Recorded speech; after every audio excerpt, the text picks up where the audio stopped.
de análisis dentro de la materia. Una primera unidad la vamos a dedicar a esto que es la introducción a la computación, que es un pantallazo muy rápido de lo que nosotros necesitamos entender a la hora de trabajar con computadoras, ¿ya?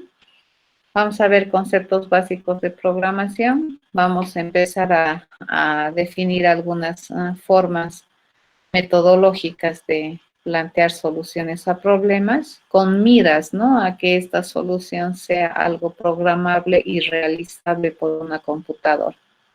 Vamos a introducir lo que son conceptos de objetos, clases y toda la terminología que viene junto con estos dos conceptos que tienen que ver con métodos, parámetros, atributos, cosas así. Ya vamos a también barrer con lo que son estructuras de control. Vamos a ver lo que es interacción entre objetos que me permiten resolver el problema.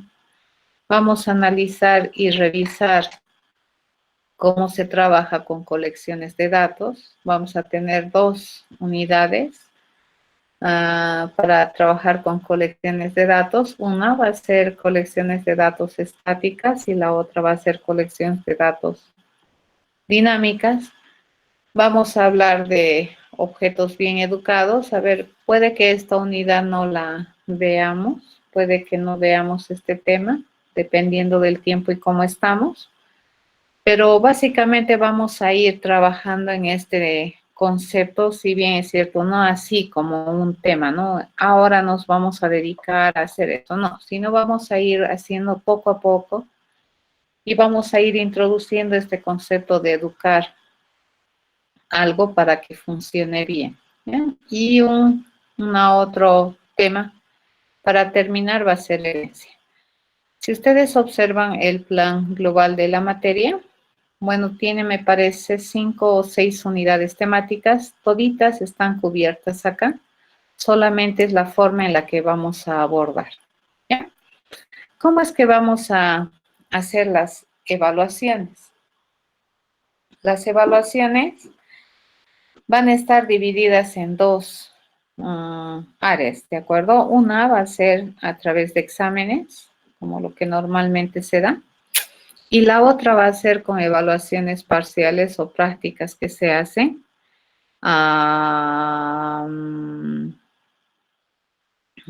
que se hacen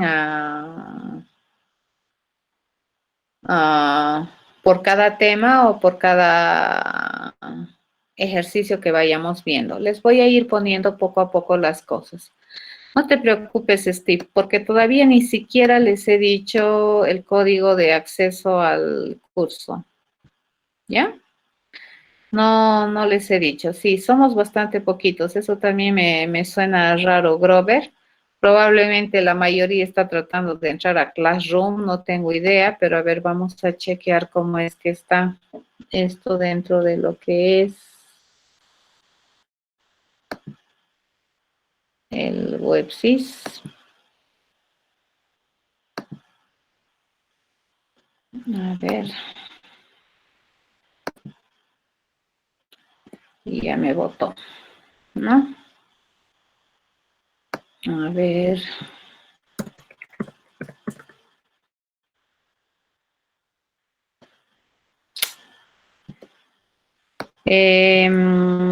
Me imagino que tal vez están pensando que es un curso en Classroom, ¿puede ser? Me parece poca gente, pero a ver, vamos a ver qué dice.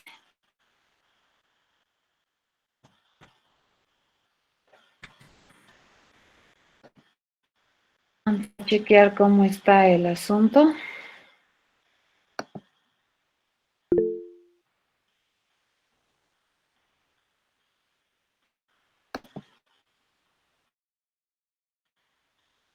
Esto dice, este es el enlace a una reunión en Meet.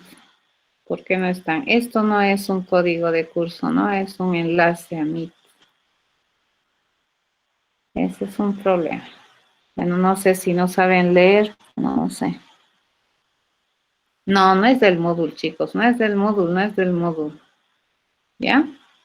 Para nada. Esto es reunión Meet. Recién les voy a dar la contraseña del curso. Acá dice, fíjense, en la primera clase se darán instrucciones de cómo proceder con el registro en la plataforma. Dice, ¿no es cierto? Ahí está. Ok, esperemos que estén entrando. Entonces, seguimos, ¿ya? A ver, algo importante son las evaluaciones en el curso. En el semestre actual vamos a hacerlo así, vamos a hacerlo con exámenes y con evaluaciones parciales y prácticas. Ambas van a tener puntuación. Ya la bibliografía de este curso está dada con este libro, sobre todo vamos a seguir, ¿de acuerdo? Vamos a seguir este librito. Y vamos a tener estos libros de apoyo eventualmente, pero este es interesante, más lo que yo les voy dando en clases no deberían tener problemas, ¿ya?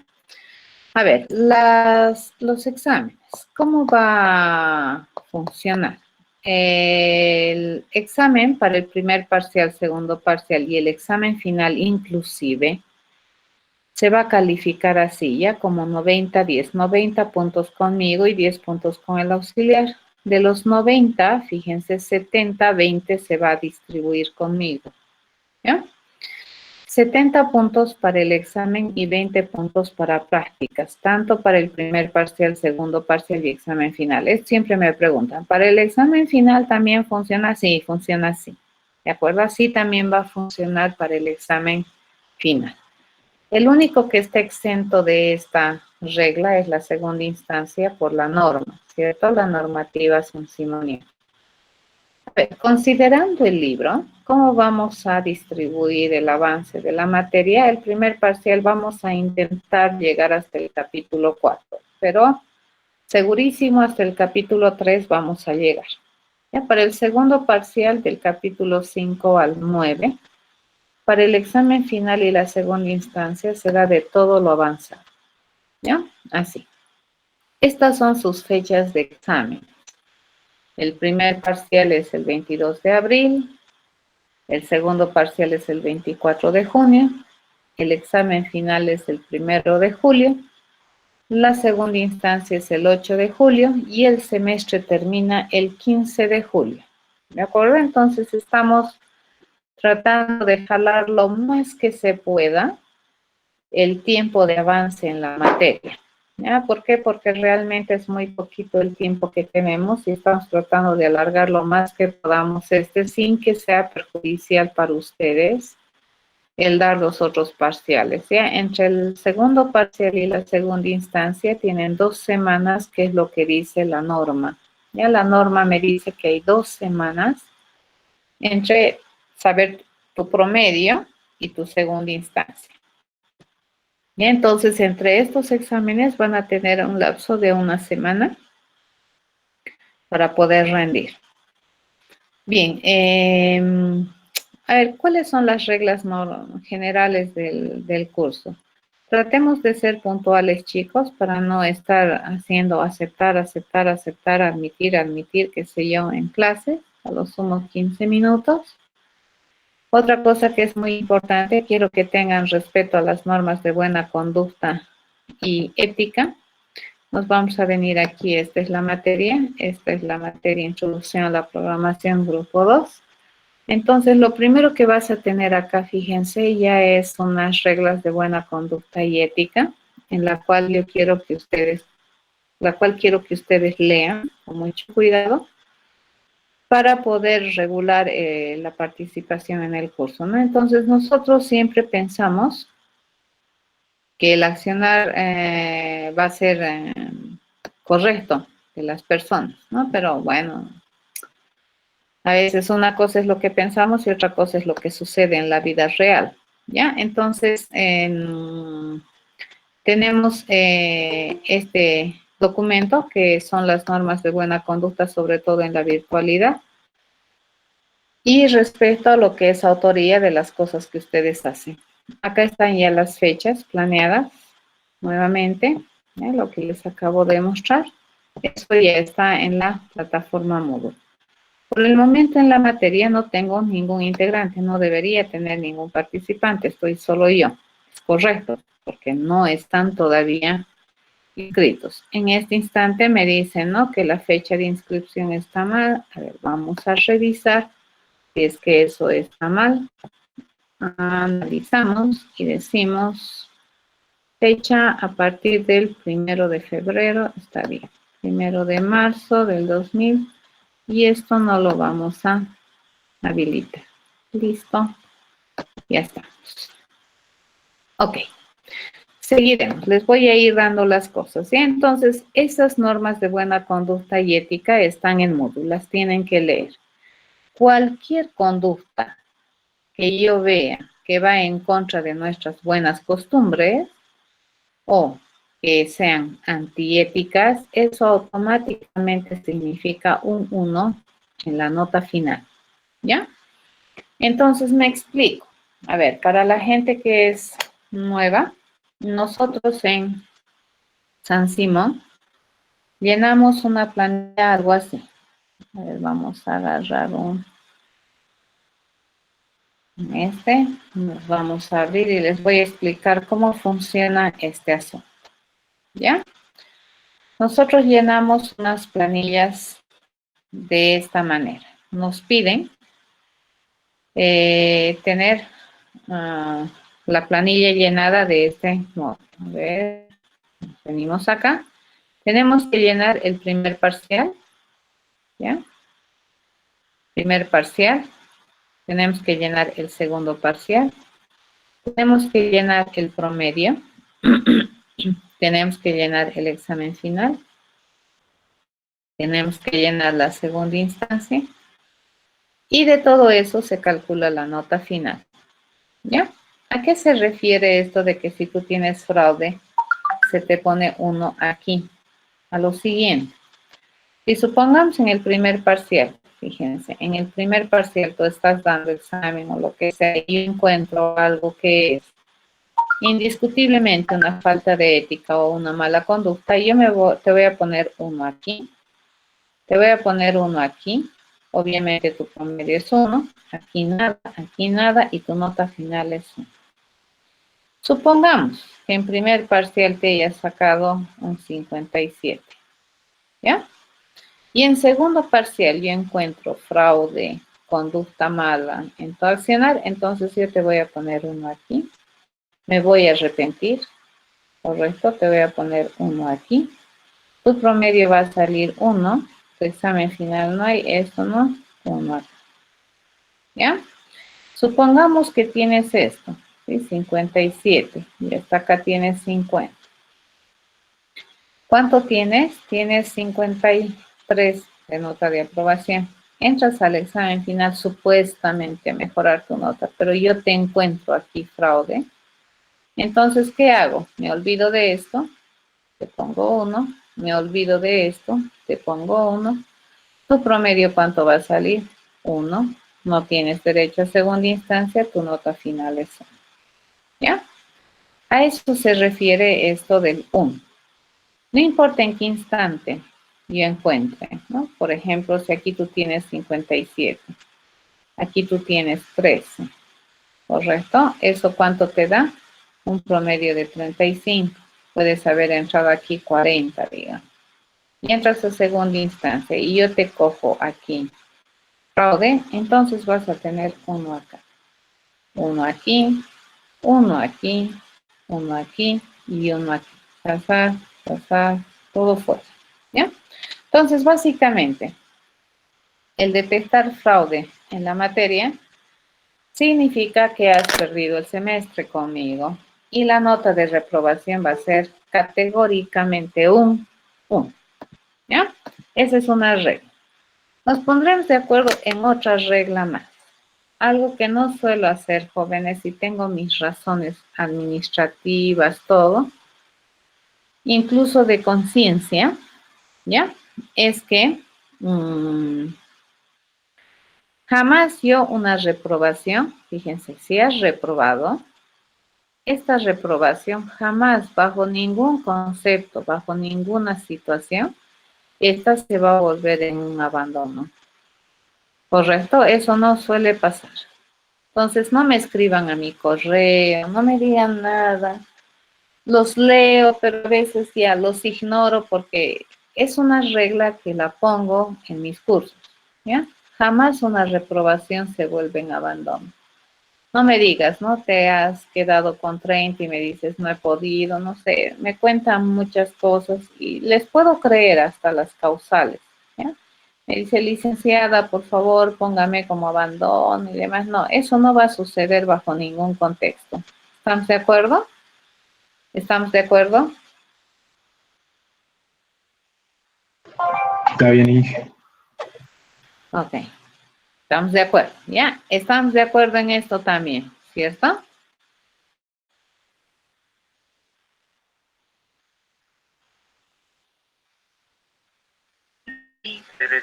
Ok, no debería haber ningún problema con eso, porque encima Eh,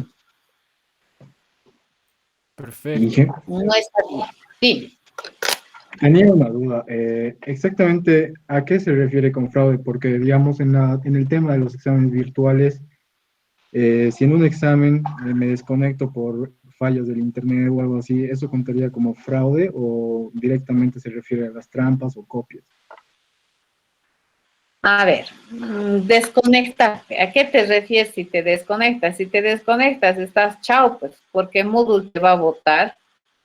Y luego cuando vuelves a entrar ya no vas a, ya has perdido tu oportunidad de dar el examen. Así de rudo es Moodle.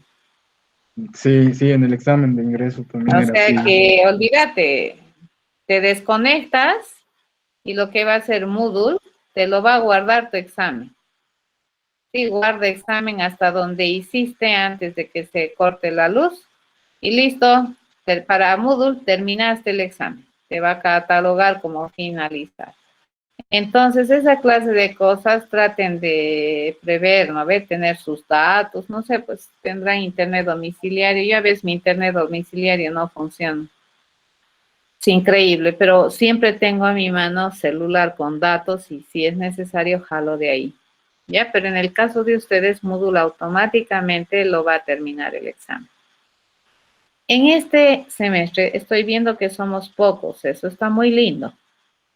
Eso quiere decir que para dar el examen ustedes tienen que estar en una sala de Meet, ¿de acuerdo? Dando el examen y con cámaras encendidas,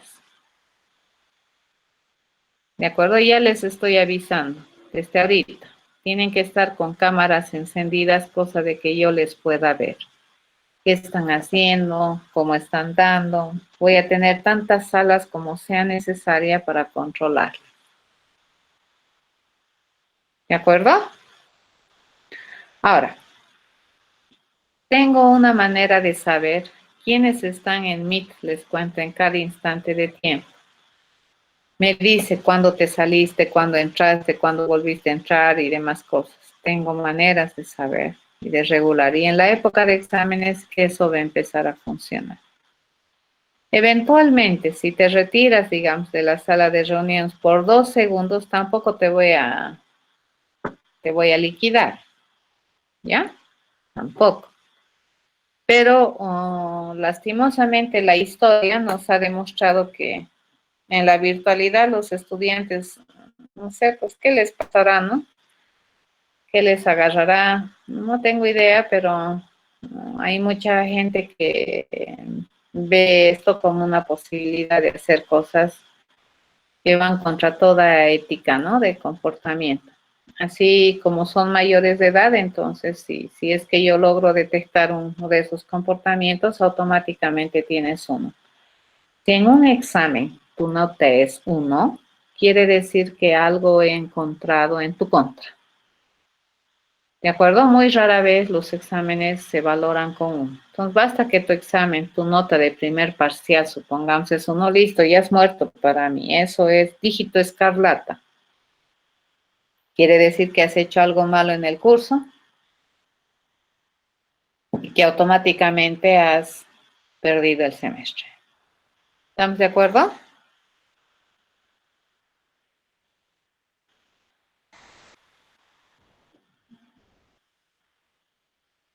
Sí,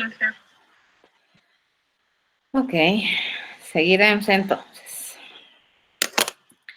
Seguimos, ¿ya? Las herramientas que vamos a utilizar en este semestre es el kit de desarrollo de Java, el JDK, ¿ya? Versiones 7 superiores, 7 para arriba. O sea, para el desarrollo va a ser el JDK, que es el kit de desarrollo de Java. El entorno para programar va a ser el BlueJ.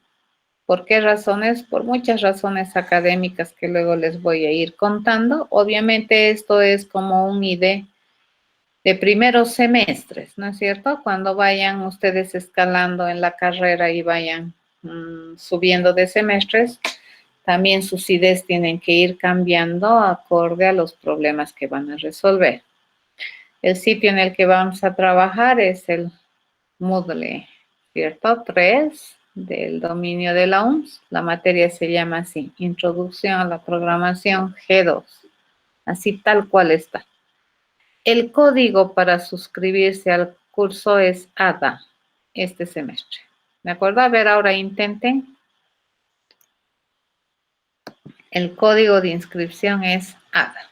Y voy a ir fijándome si es que están pudiendo registrarse. Sí, ya tengo 3 estudiantes aparte de yo. ¿De acuerdo? Entonces, eso quiere decir que está funcionando, están pudiendo matricularse. Recomendaciones. En los nombres de las personas les voy a pedir que tengan su nombre bien escrito. ¿De acuerdo? Nombre bien escrito, apellido y nombre bien escrito. Es una gran ayuda que ustedes estén utilizando los correos institucionales porque eso me permite...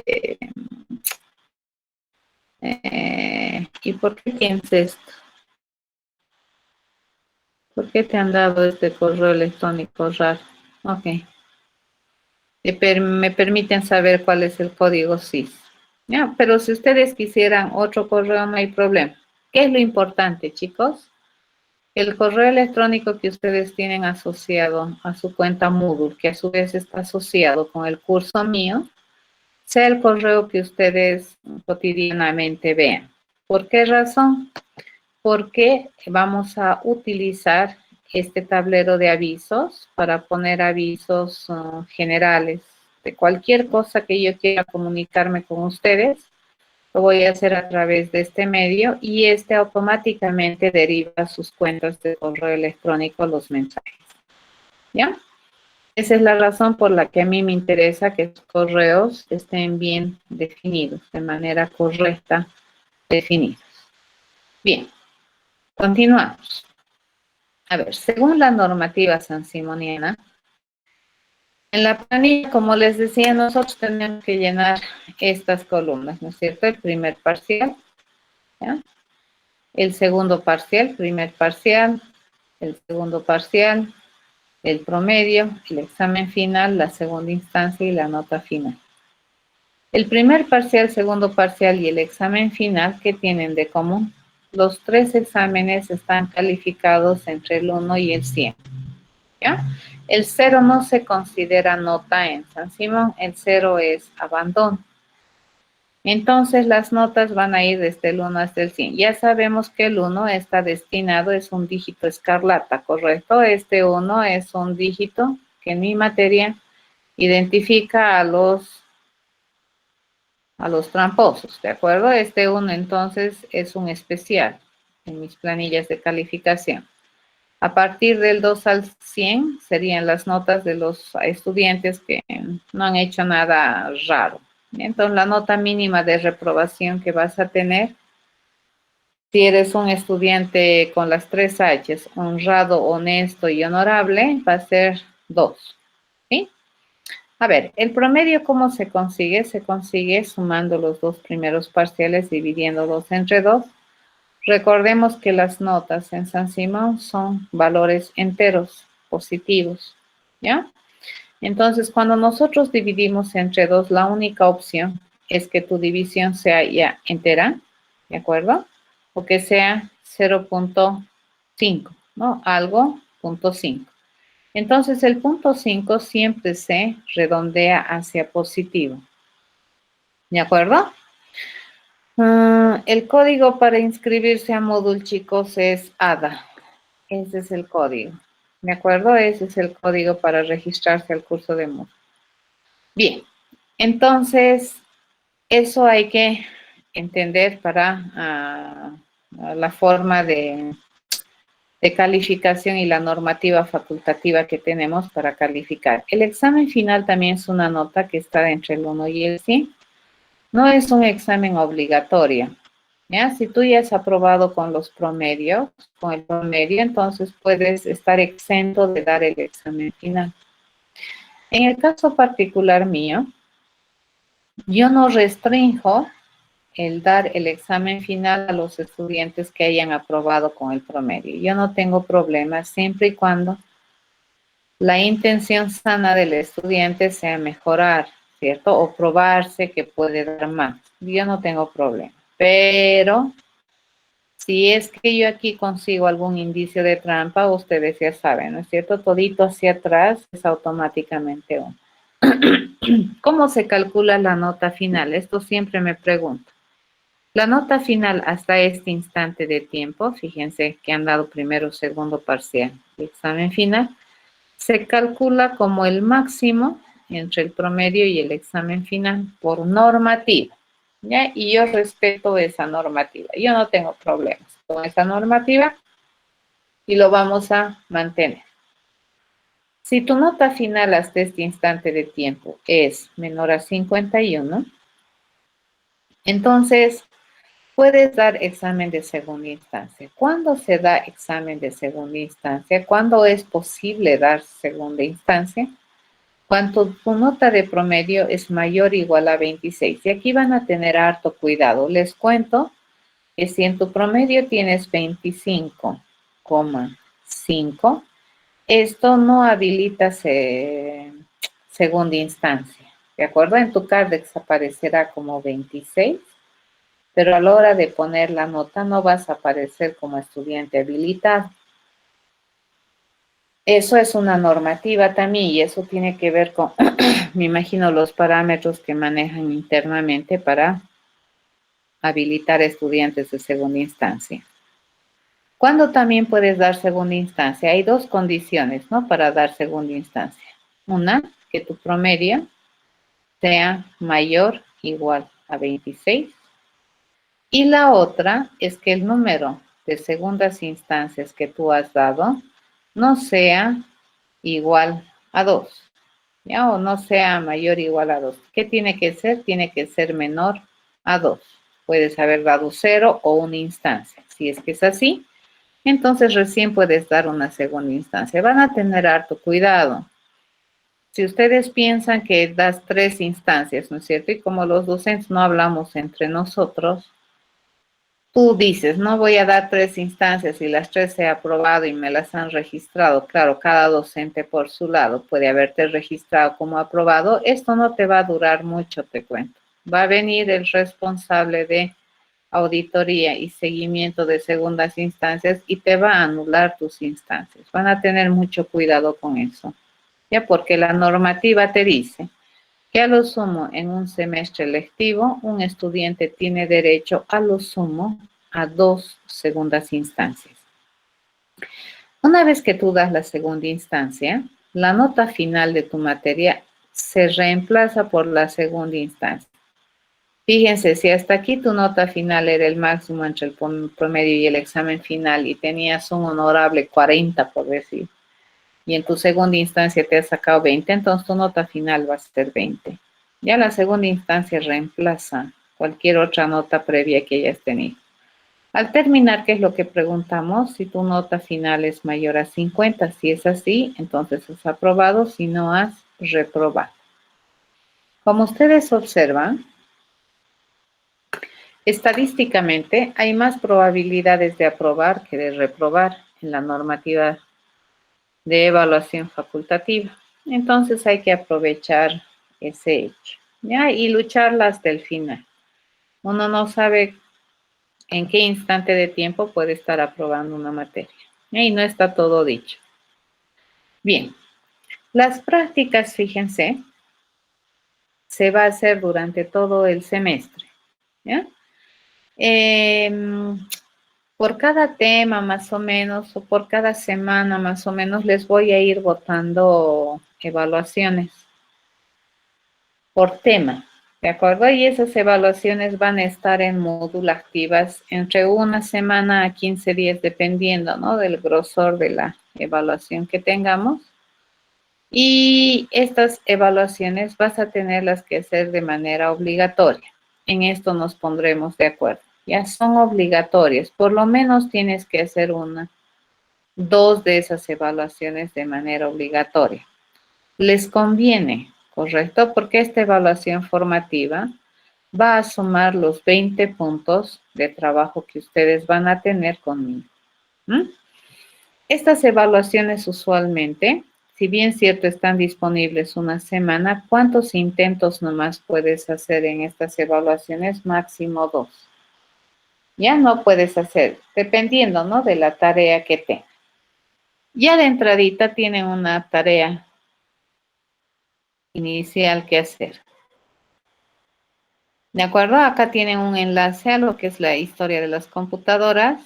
Aquí tienen otro enlace a historia de las computadoras.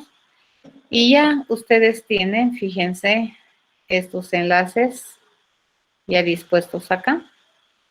¿Ya? Están fundamentos de computación. Y ya tienen un primer quiz que está programado para esta semana. Ahorita voy a revisar los tiempos. Y este quiz deberían tenerlo, a ver, vamos a ajustar y vamos a decir que este quiz va a estar habilitado desde hoy día, ¿ya? Que viene a ser el 4 de marzo, le pondremos 4 de marzo, o mejor lo dejaré desde el 1 de marzo y lo pondremos disponible hasta el 8, 9 de marzo. ¿De acuerdo? Que me lo pueden entregar hasta las, puede ser, 20 horas. ¿De acuerdo? Listo.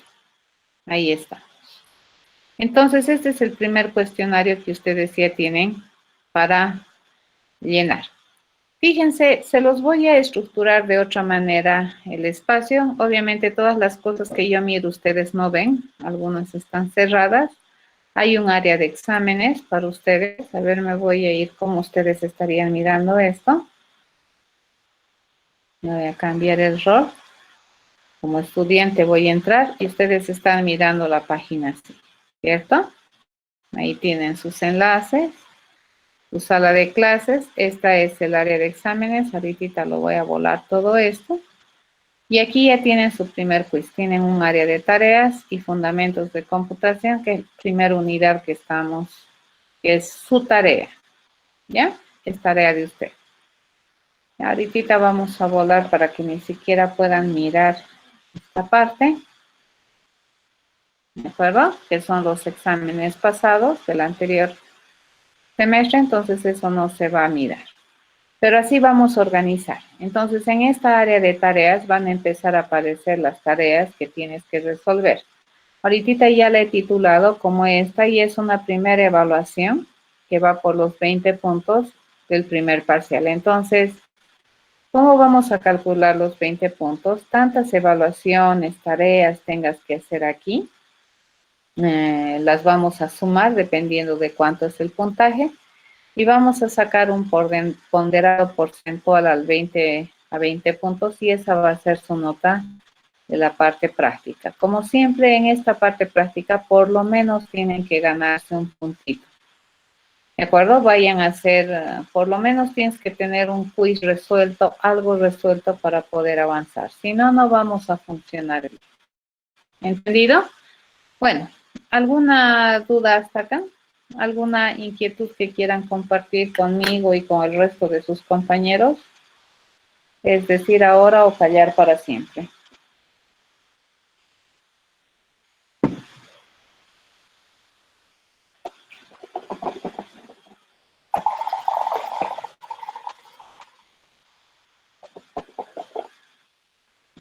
¿Nada? ¿Todo claro?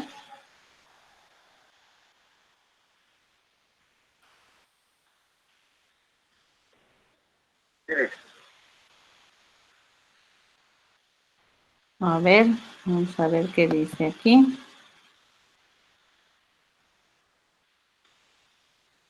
Entra a tu cuenta. Grover, ¿puedes entrar a tu cuenta? Supuestamente aquí tienes tu espacio personal. ¿Ves? Mi perfil. Puedes cambiar tu perfil. Ahí. Deberías tener algo similar a esto, ¿no? Yo tengo más cosas, pero ustedes deberían tenerlo similar a esto. ¿Correcto? ¿Ya? Eso.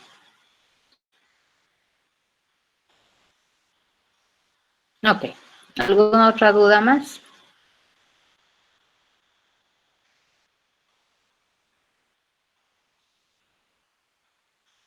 Inge, yo tengo una duda algo inusual.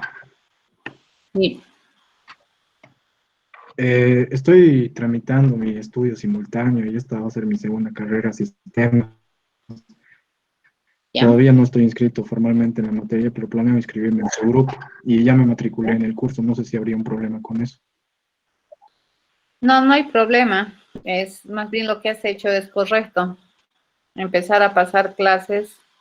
Ahora, la otra es rezar, ¿no? De que cuando se abre el sistema puedas tener espacio en mi grupo, pero por lo que veo tengo poquitos estudiantes. Usualmente tengo más de 100, pero esta vez tengo 50. O sea que no debo tener problemas de Ya, cupo, ¿no? está bien, Inge, gracias. ¿Por qué? A ver, cuestiones de WhatsApp, chicos, ya no construyo grupos de WhatsApp.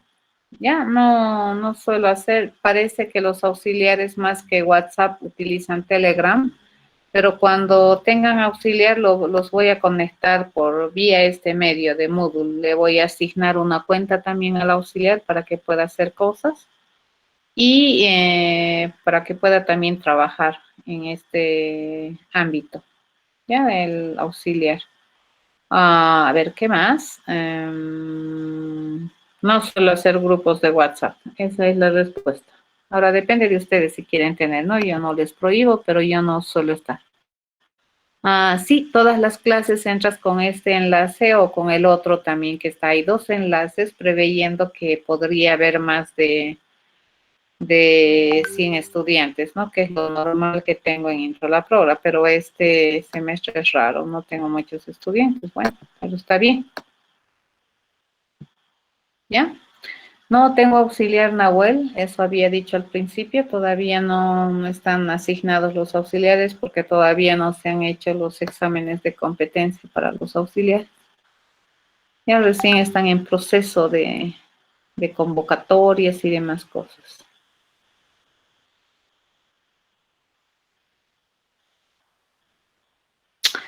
Con el auxiliar todavía no, ya, pero no se preocupen, con el auxiliar que vaya a entrar, vamos a ver de hacerles hacer maratonas también, que antes, cuando estábamos en la presencialidad, los auxiliares de los tres grupos que compartimos exámenes con licenciado Vladimir Costas y licenciada Corina Flores, los tres vamos a dar el mismo día los exámenes. Ya estamos coordinando avance. Entonces, los tres auxiliares solían hacer maratonas en laboratorio, ¿no? Entonces daban clases de 4 horas seguidas, cosas así. Vamos a intentar ver cómo los chicos se pueden poner al día con las clases, ¿no? Pero no es culpa de ellos, es más, ni siquiera sabemos quiénes van a ser. Inge, otra duda sobre los horarios de clases. Eh, los tres horarios de clases que marca el horario de sistema son los que vamos a pasar con usted y aparte No, una con el auxiliar o una de esas va a ser con el auxiliar. solo dos conmigo y una con el auxiliar. Los horarios míos son el martes y el jueves. Y el Ok, miércoles es con auxiliar.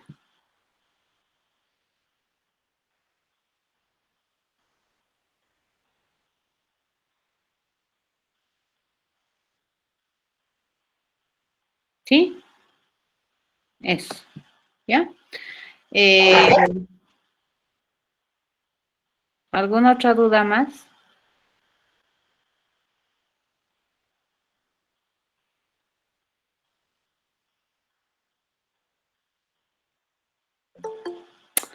El tema de las tareas. A ver, las tareas van a ser obligatorias para el primer parcial y segundo parcial, ¿ya? Esto también. A ver, veamos. En el examen final, fíjense, como les decía, el examen final también va a tener la misma norma, ¿ya? Lo que teníamos aquí. El examen final va a tener la misma norma, sí, va a tener. ¿Por qué no te permite matricularte, Nilsson? ¿Has puesto ADA con minúsculas? ADA, esa es la contraseña. ¿Ya? A ver, para el examen final, fíjense, ¿cómo vamos a hacer? Por ejemplo, para el primer parcial, nosotros vamos a tener, ¿no es cierto?, la parte práctica del primer parcial. Vamos a tener la nota de auxiliatura del primer parcial. Y vamos a tener la nota del examen del primer parcial. Para el segundo parcial, fíjense, vamos a tener lo mismo. Vamos a tener nota de práctica del segundo parcial. Vamos a tener nota de auxiliatura del segundo parcial. Vamos a tener examen del segundo parcial, ¿ya? Y para el examen final, ¿cómo va a funcionar? Vamos a agarrar esto. Vamos a agarrar la práctica del primer parcial más la práctica del segundo parcial, ¿ya? Lo voy a dividir entre 2 y esta va a ser tu parte de las prácticas. Por otro lado, la auxiliatura del primer parcial más la auxiliatura del segundo parcial, lo voy a dividir entre 2 y eso va a ser tu nota de auxiliatura. Y obviamente tu examen final, ¿cierto? Así se distribuye el 90-10. No te preocupes, Nilsson. ¿Estamos de acuerdo? Entonces, así saco ese 70-20, 70-20-10 de la nota. ¿De acuerdo? Mucho cuidado, cuidado que me digan, no, yo no sabía que el examen final era sobre 70, pues te estoy diciendo, es sobre 70 el examen. ¿Ya? Este examen, este 70 que tenemos acá, este corresponde a examen. ¿Ya? ¿Y este a qué corresponde? Este corresponde a prácticas. ¿Cierto? Eso. Ok, a ver, ¿qué más? ¿Eso querías que te explique, eso de las tareas? ¿Sí?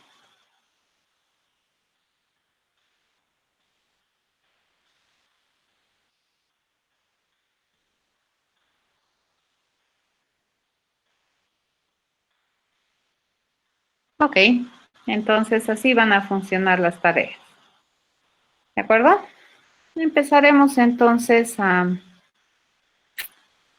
ver cómo hacemos esto del avance.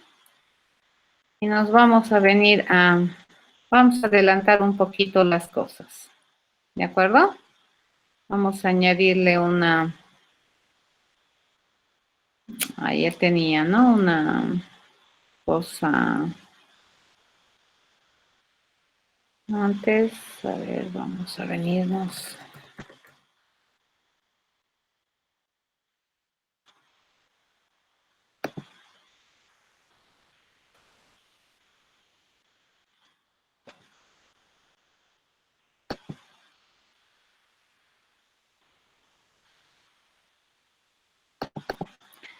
Esta.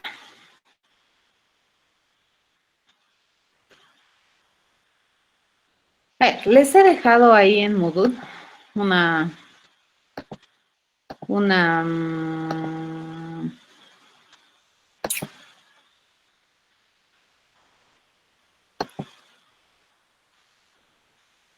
archivo para que puedan ver lo que son lenguajes de programación. Ahorita vamos a avanzar unas cosas que me interesa que nos pongamos de acuerdo, ¿ya?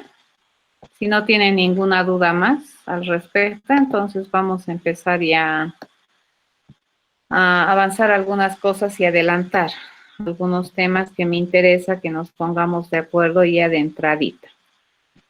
Suelo hablar en términos bastante técnicos en algunas ocasiones, en la mayoría de las veces, y yo necesito que me entiendan, ¿ya? Ok, entonces, a ver, lo que vamos a hacer ahorita es una recorrida bien rápida de lo que nosotros entendemos por programación. Y sobre todo esa línea de tiempo de lo que son los famosos lenguajes de programación, que son interesantes como han ido evolucionando a medida que las computadoras han evolucionado.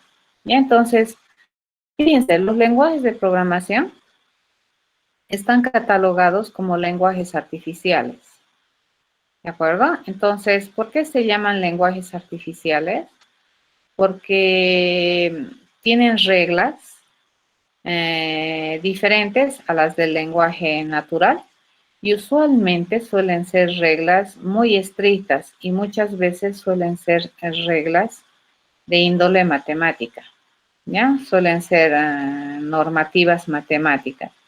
Por ejemplo, cuando tú haces escritos, teoremas, cosas así, eso también es un lenguaje artificial de muy alto nivel de abstracción que los matemáticos entienden. Los lenguajes de programación también suelen ser lenguajes artificiales, ¿ya? Y lo que nosotros vamos a hacer en el curso, ya les voy a dar una anticipadita de lo que nosotros estamos esperando hacer en el curso. Lo que vamos a hacer es prácticamente ver un poquito de lo que son lenguajes de programación que siguen el enfoque de programación imperativa.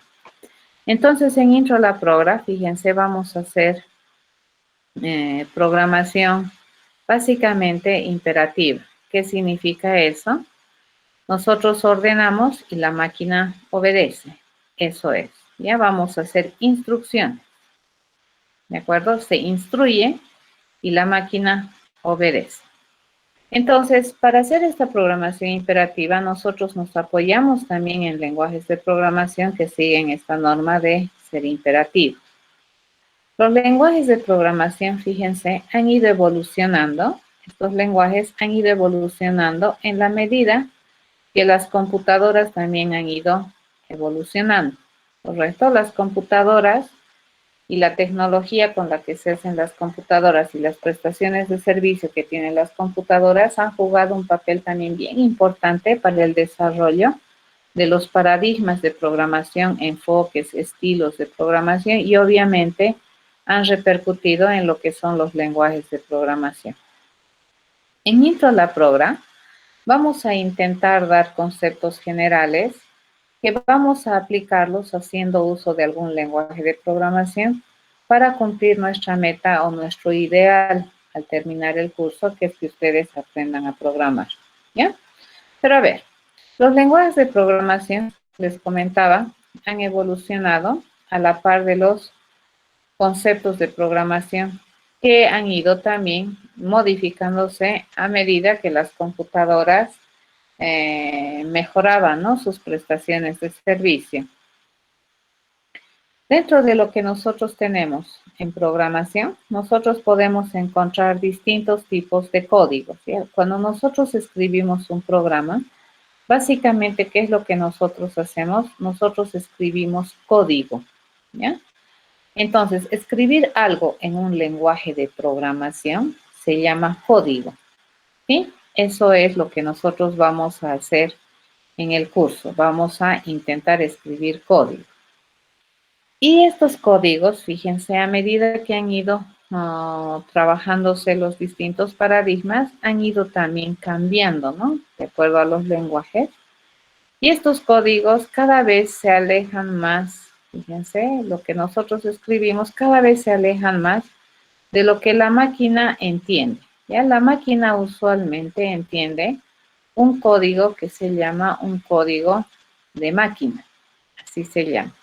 Y entonces la computadora es pura codificación. Entonces, trabaja a nivel de códigos. Nosotros le mandamos códigos para hacer esto, códigos para hacer otra cosa. Y esto es lo que la máquina entiende y ejecuta. Pero nosotros trabajamos con códigos de muy alto nivel. ¿A qué se refiere códigos de alto nivel? Que los lenguajes de programación que nosotros manejamos son relativamente entendibles por los seres humanos, cosa que la máquina no entiende, ¿ya? Entonces vamos a ir analizando un poquito. Lo que vamos a hacer en esta pizarrita es hablar un poco de los lenguajes de programación. Entonces, cuando salieron las primeras computadoras comerciales, había un estilo de programación que era agarremos y escribamos. Le mandaremos código a la máquina, código a la máquina, código a la máquina. Queremos volver aquí, entonces, ¿qué hacíamos? Le poníamos un salto, un jump, y le poníamos etiqueta aquí. Quiero volver aquí, así funcionaba. Y luego seguía haciendo código. No, y resulta que de aquí yo quiero irme a este lugar. Así funciona. ¿De acuerdo? Así se programaba antes. Y estos eran inicialmente, cuando se tenían las computadoras, muy poca gente sabía operar las computadoras, solamente aquellos que diseñaban las computadoras podían operar, podían, entre comillas, programar esas computadoras para que hagan cosas. Pero con el tiempo y a medida que las computadoras se comercializaban, se empezó a utilizar esto, ¿ya? Lo que se llama mnemotécnicos, que vienen a ser palabras que identifican códigos o instrucciones. Por ejemplo, add era la palabra que se utilizaba para especificar una suma, para sumar dos cosas. ¿De acuerdo?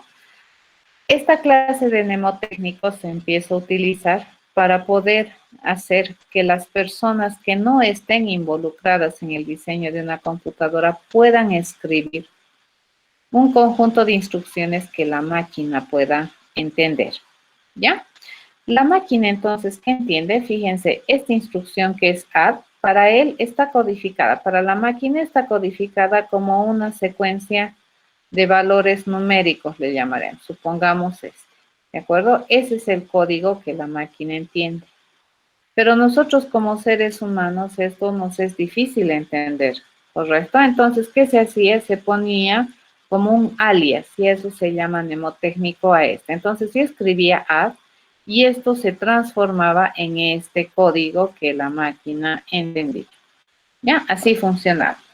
Esta clase de lenguajes, estos son los primeros lenguajes que se conoce, de tal manera que los programadores o las personas podrían transmitir lo que querían hacer a una computadora. A eso se les conocía como los famosos ensambladores o assemblers.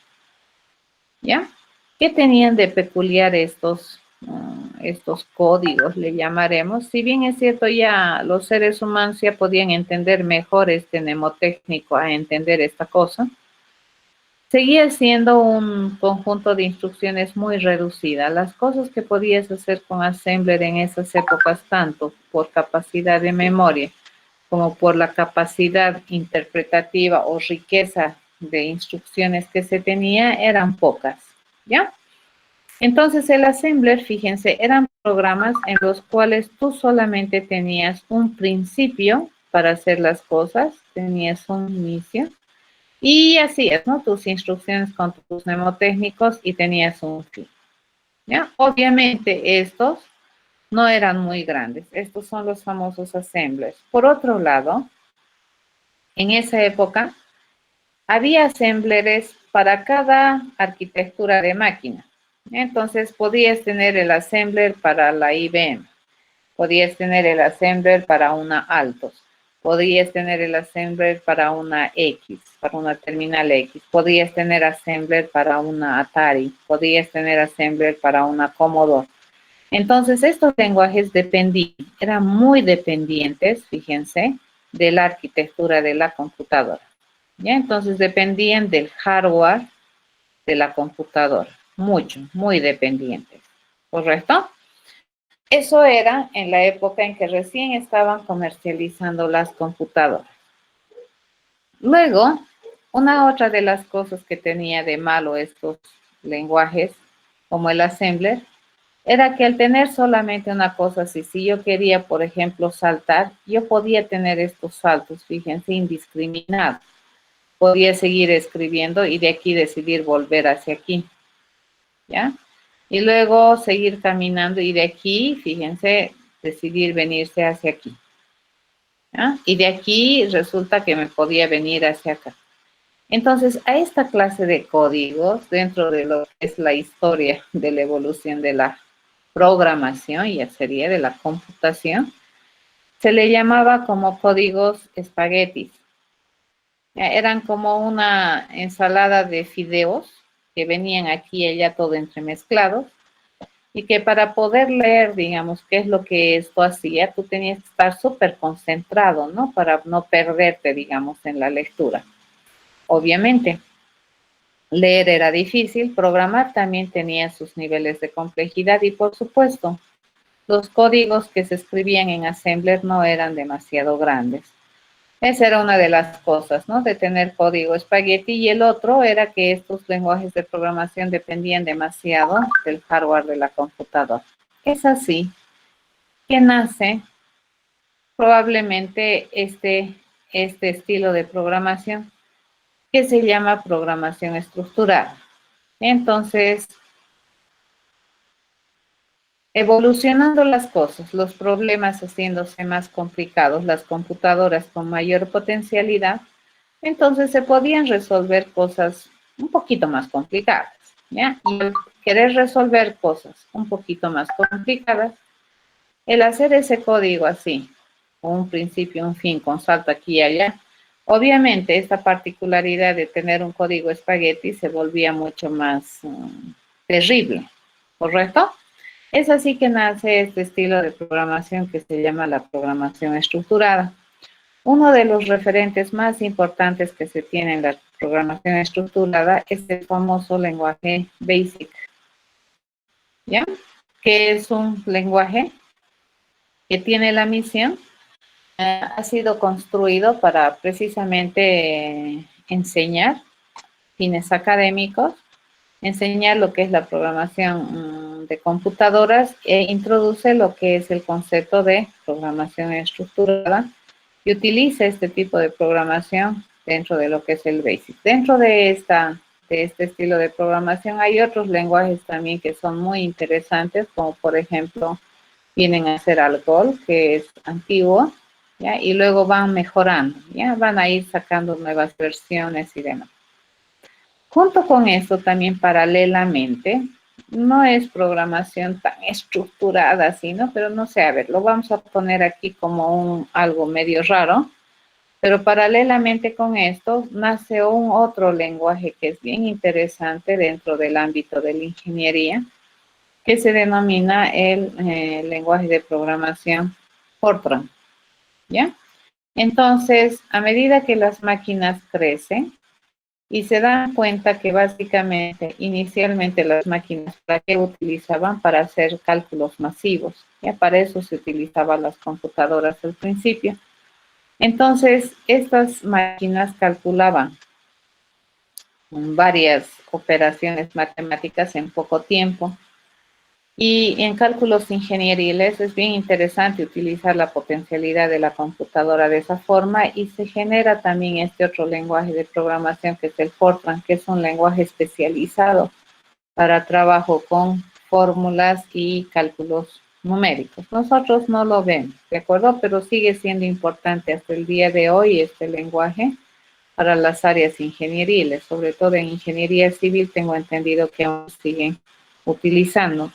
Es más, ese lenguaje sigue siendo de los pocos que desde hace años sigue teniendo soporte, ¿ya? Entonces no es que es antiguo, pero es actual. ¿Por qué? Porque sigue teniendo soporte el lenguaje. Entonces, ¿qué tiene de interesante la programación estructurada? Lo que introduce la programación estructurada, fíjense, es un concepto de estructurar o de controlar o de disciplinar, así le llamaremos, ¿de acuerdo? Entonces, disciplina, fíjense, los saltos, ¿ya? Eso quiere decir que en un lenguaje de programación estructurada o en el estilo de programación estructurada, lo que se trata de evitar es este tipo de código, ¿no? Que tengas fideos por aquí, fideos por allá, y lo que se trata de evitar es este código que se llamaba código espagueti. Y lo que se hace es poner disciplina en los saltos. ¿Y cómo lo hace? Lo hace a través de la creación de lo que nosotros lo vamos a ver en el curso, como son estructuras de control. ¿Ya? Entonces, la introducción de las estructuras de control permiten a las personas y a los programadores a sistematizar de manera más disciplinada un plan de ejecución que no tenga saltos por aquí, saltos por allá. Entonces, ¿esto qué hace? Esto evita este famoso código espagueti. Entonces, este espagueti se anula con esta programación estructural. ¿Ya? Después de eso, los problemas siguen tomando mayores dimensiones, ¿no es cierto? Computadoras más accesibles a la gente, mayor potencialidad, y nace este otro estilo de programación que se llama la programación procedural. ¿Ya? Entonces, la programación procedural, ¿en qué se basa? ¿Qué es lo único que anula la programación estructurada? El tener código espagueti, pero sigue manteniendo, fíjense, un inicio, hartas líneas de código, una gran albóndiga, y fin. Correcto, eso sigue manteniendo esta programación. La programación procedural lo que hace es introducir, fíjense, un otro concepto bien interesante que te dice, ¿no? Es el concepto de descomposición. Nosotros vamos a agarrar un problema y lo vamos a descomponer. Pero ¿cómo lo vamos a descomponer? Lo vamos a descomponer funcionalmente, ¿ya? Y este concepto de descomposición funcional también es un concepto que lo tenemos como unidad de avance en la materia de introducción a la programación.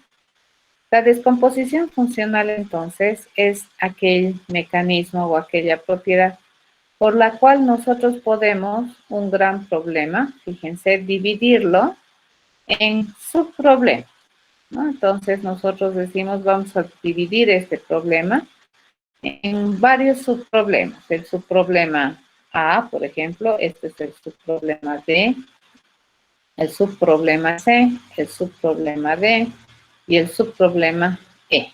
Y lo que vamos a hacer, dice, es establecer una relación. Cuando se hace una descomposición de algo, siempre tiene que haber una forma de relacionar estas partes para armar el algo general.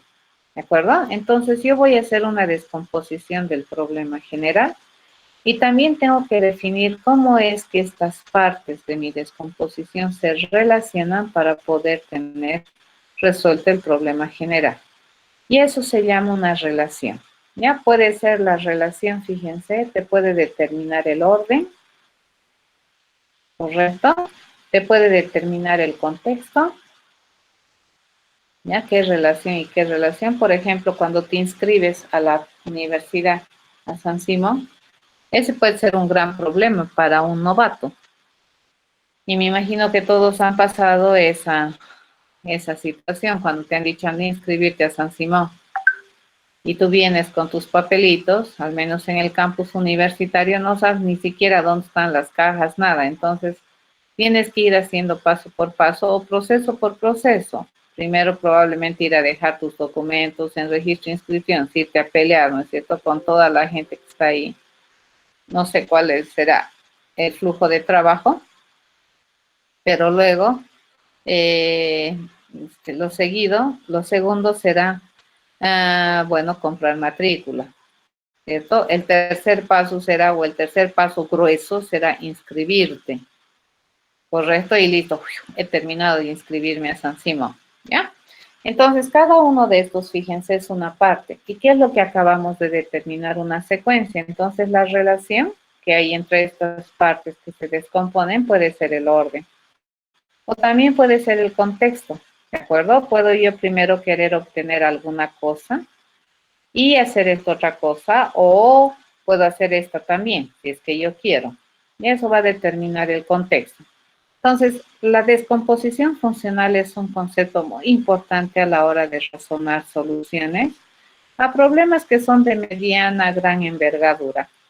Y en problemas mucho más grandes de desarrollo de software, este concepto de descomposición funcional se maneja bastante bien. Entonces, Cada una de estas partes, fíjense, se resuelve. ¿Sí? Entonces, cada una de estas partes se resuelve como si fuera un problema, entre comillas, independiente. Ok. Nosotros sabemos que no son independientes porque tiene que haber una relación, porque han nacido como resultado de una descomposición. Entonces, este orden y este contexto también me puede dar una dependencia, fíjense. Yo puedo decir que esta parte, por ejemplo, ir a comprar matrícula depende de lo que me digan en registro de inscripciones. Inscribirme depende de si yo he podido comprar la matrícula. A eso se llama dependencia. O puede haber una dependencia a nivel de datos. Entonces, cuando se hace una descomposición funcional, nosotros tenemos que pensar en que las cosas se enlazan o interactúan estas partes a través de datos. ¿De acuerdo? Entonces, probablemente, fíjense, lo que yo voy a entregar a registros de inscripciones, aquí yo voy a entregar cosas a la universidad, ¿cierto? Pero la universidad me va a dar algunas cosas, alguna información. Con esta información yo tengo que ir a comprarme mi matrícula, ¿correcto? Acá tú le das cosas a la U y la U también te va a dar cosas a ti, ¿cierto? Te va a seguir dando más información. Probablemente tu código de acceso, qué sé yo, para registrarte aquí. Tú entras y te va a seguir dando información. Haces el trabajo y te va a seguir otorgando información. Entonces, a esto se llama una dependencia de datos.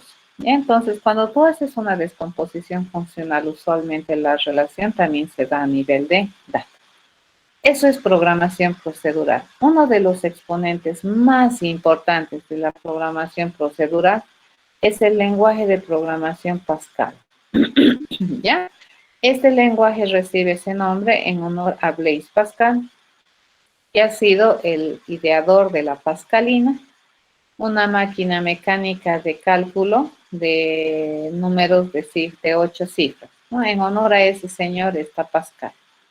Un otro lenguaje de programación muy importante dentro de la programación procedural viene a ser el famoso lenguaje C, ¿ya? Pascal y C han sido probablemente los representantes más importantes dentro de lo que es la programación procedural. A ver, ¿cuál es la diferencia entre Pascal y C? ¿Ya? Pascal resulta que es un lenguaje que requiere compilarse, ¿ya? Requiere compilarse y ejecutarse en la máquina que tú vas a trabajar. ¿Qué era lo que interesante que introducía C? Es que yo puedo compilar, ¿de acuerdo? Y puedo ejecutar en cualquier máquina que yo tenga. Sí, a esto se llama portabilidad. ¿De acuerdo? A eso se llamaba portabilidad de lo que es el código de que así es en C. Eso.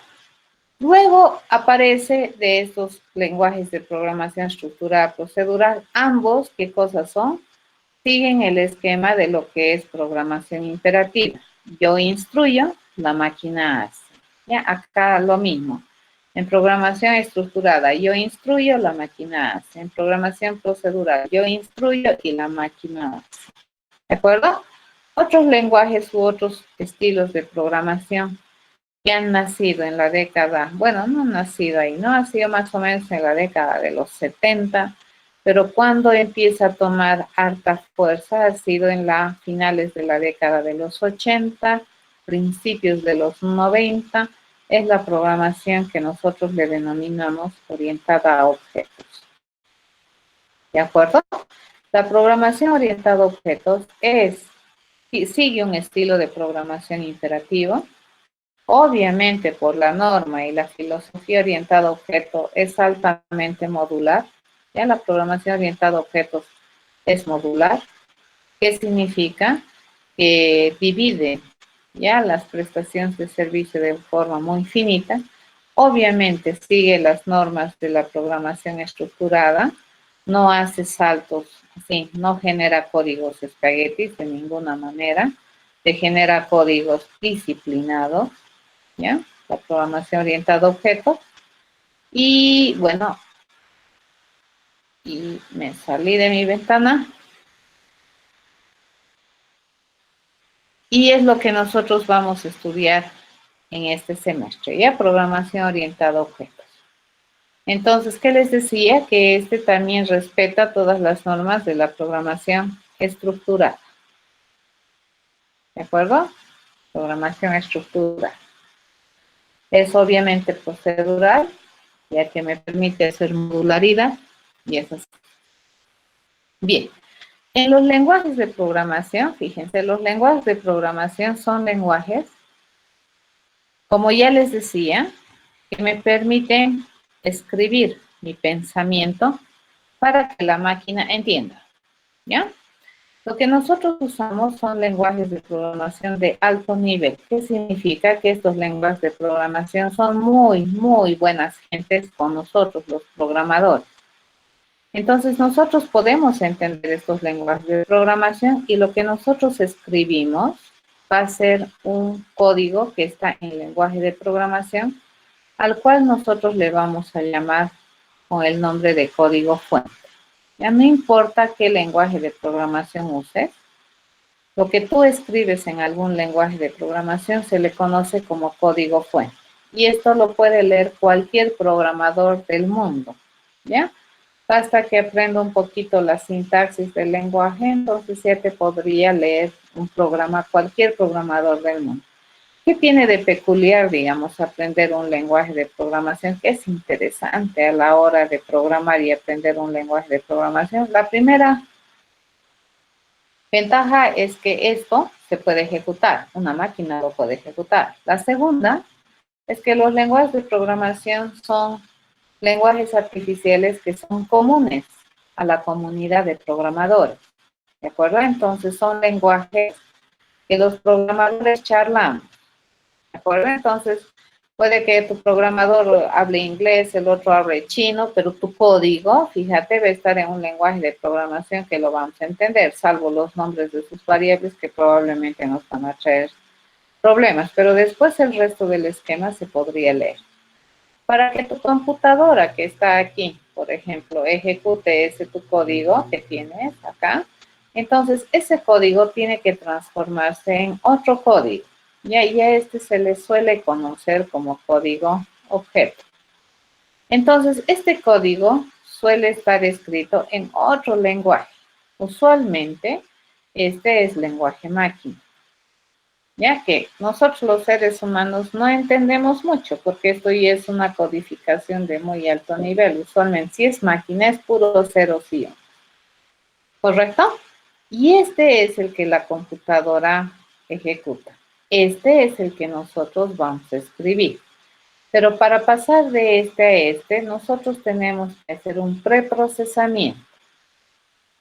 ¿De acuerdo? Entonces, tiene que haber un preprocesamiento de este mi código para poder lograr conseguir este otro código para que la máquina entienda. Entonces, este así tal cual está igualito que nosotros leemos, la máquina no lee.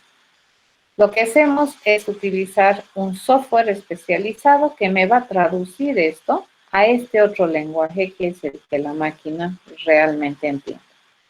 Estos procesos de traducción se los puede hacer de dos maneras, ¿ya? Podemos utilizar un intérprete y el intérprete, fíjense, es como dice nomás. A ver, un intérprete es cuando te va traduciendo al vuelo, ¿correcto?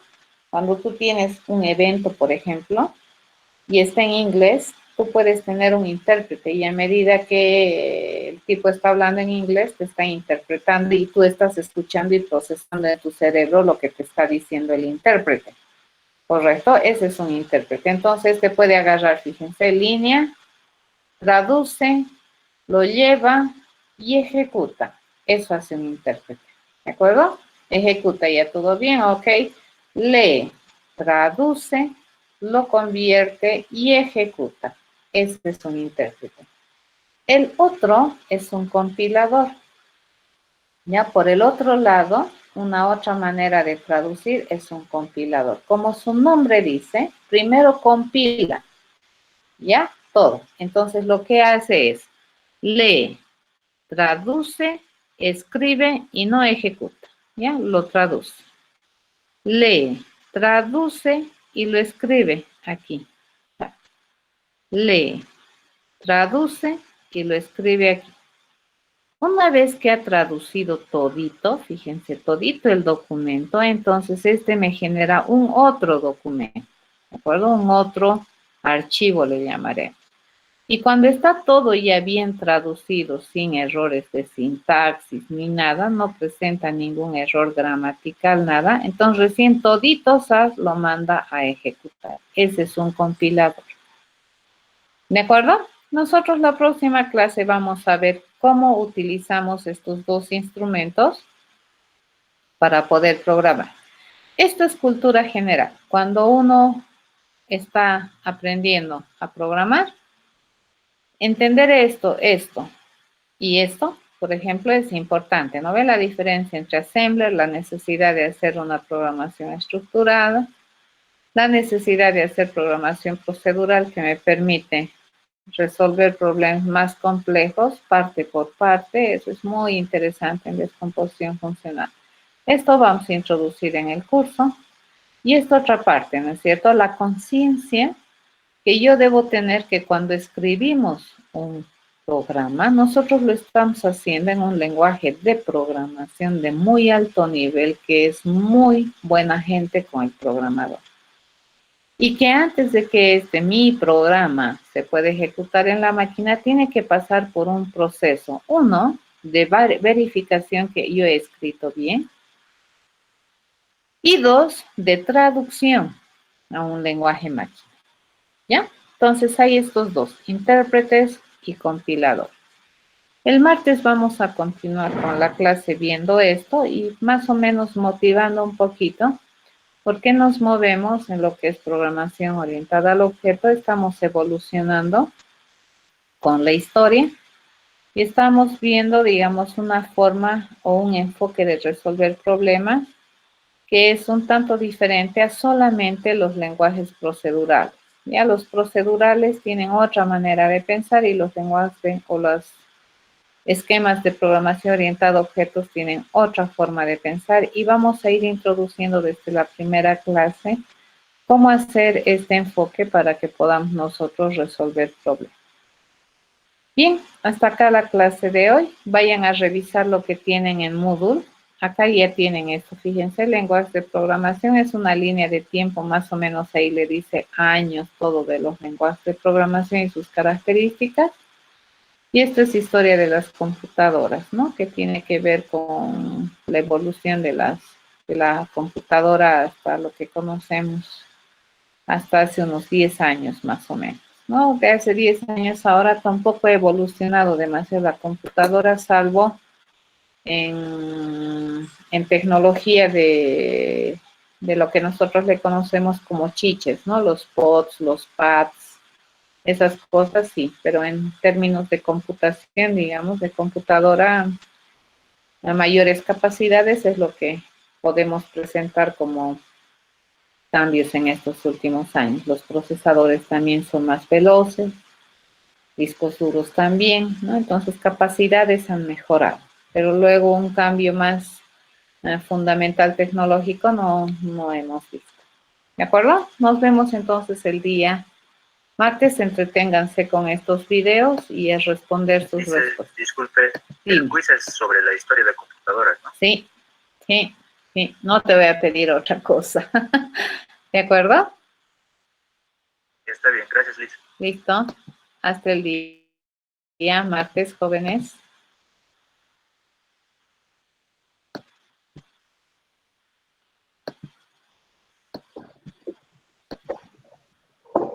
Hasta luego, Licen. Gracias.